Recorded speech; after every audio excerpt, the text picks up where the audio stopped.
Penthouse. The internet is a vast archive of the ordinary. Every day, millions of people post photos of their hobbies, their children, and their daily routines. To anyone scrolling by, these are just moments of quiet, harmless life. But occasionally, a post is uploaded that hides a darkness so profound it defies belief. A photo that looks completely innocent until you learn the truth of what happened just moments after the shutter clicked, or what the person behind the camera was truly capable of. In this video, we are looking at the most disturbing instances of everyday life twisting into a nightmare, concluding with a harmless hobby post on Reddit that led to the discovery of a monster.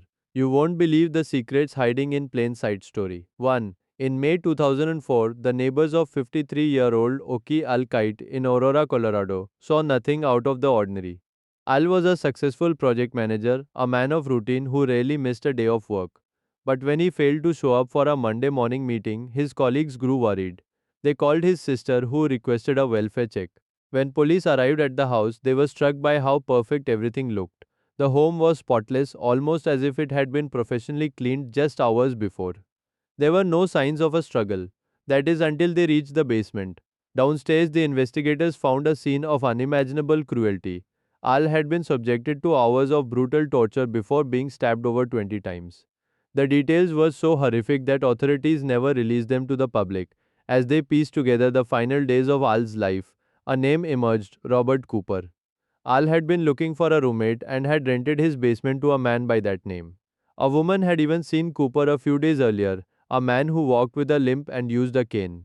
But when detectives checked the rental documents, every piece of information was fake. The limp was likely an act to disguise his true appearance. The killer had even used Al's bank card to withdraw exactly $1,000, likely a move to taunt the police.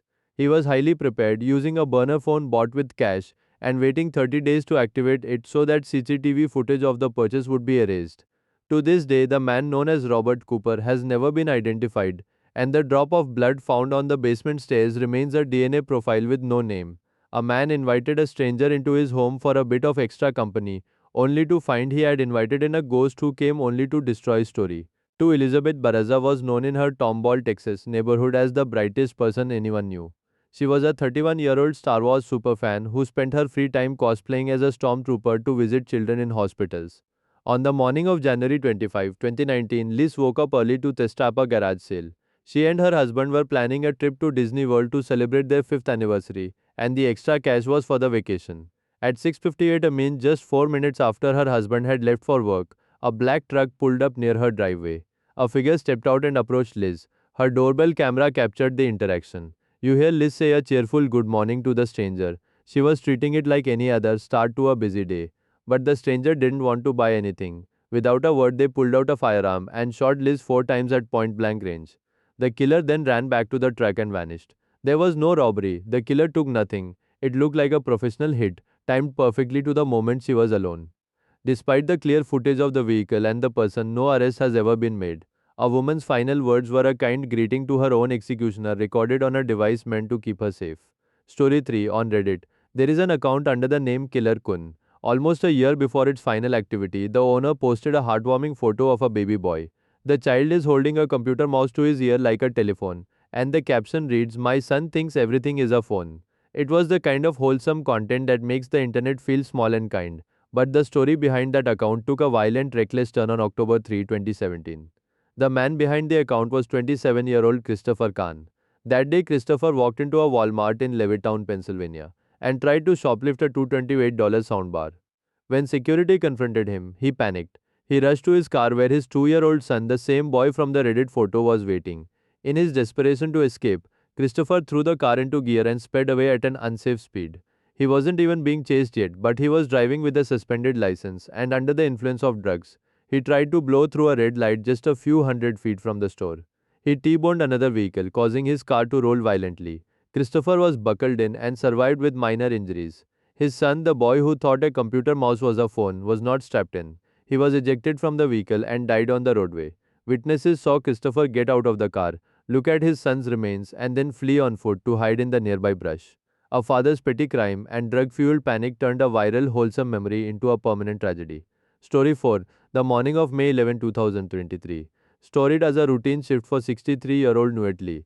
She was the manager of an Arby's in New Iberia, Louisiana, and she arrived at 9 a.m. to prep for the day. She had performed this routine hundreds of times before. Around 10 a.m., she stepped into the restaurant's massive walk in freezer to grab ingredients. As she turned to leave, the heavy door slammed shut. The freezer was set to degrees Fahrenheit, colder than parts of the Antarctic. Nuet was wearing her standard work uniform, which offered no protection against the killing cold. She didn't know that the emergency latch meant to open the door from the inside was broken. She was trapped in total darkness behind soundproof walls. For 6 long hours, Nuet fought. When her son, who also worked at the Arby's, finally opened the door, he found her in a fetal position. Her hands were bloodied and raw from desperately trying to pry the door open. She had succumbed to hypothermia, alone in a room she had walked into every day for years. It is estimated that 60 people a year die in similar freezer accidents, a terrifying reminder that even the most mundane workplace holds a potential for a cold, silent end. Story 5. In 1993, the world was shaken by a piece of CCTV footage from the New Strand shopping centre in Bootle, England. It shows a 2-year-old boy named James Bulger wandering near the exit. His mother had let go of his hand for a single second to pay for her items. When she looked back, he was gone. The footage reveals the most disturbing part of the case. James wasn't taken by a man in a van or a shadowy figure. He was being led away by two 10-year-old boys, John Venables and Robert Thompson. The two older boys had skipped school that day with the express purpose of abducting a child.